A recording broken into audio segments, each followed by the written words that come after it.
জয় যিশু, hallelujah, praise the Lord. যিশাইয় 34 অধ্যায় 16 পদ পড়ছি।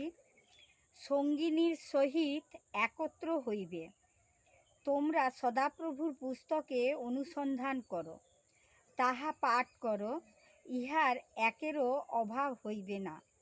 তাহারা কেহ সঙ্গিনীবিহীন থাকিবে না, কেননা আমার মুখ দ্বারা তিনি ইহা আজ্ঞা করিয়াছেন, এবং তিনি আপন আত্মা দ্বারা তাহাদিগকে সংগ্রহ করিয়াছেন।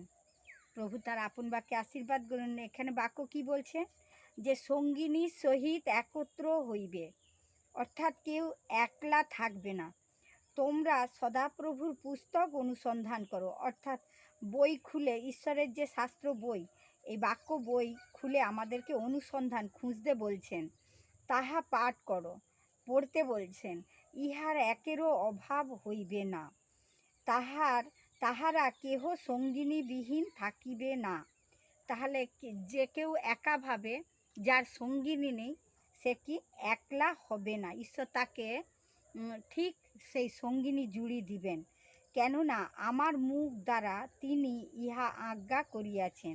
তাহলে ঈশ্বরের মুখ এই কথা বলেছেন, এবং তিনি আপন আত্মা দ্বারা তাহাদিগকে সংগ্রহ করে আছেন।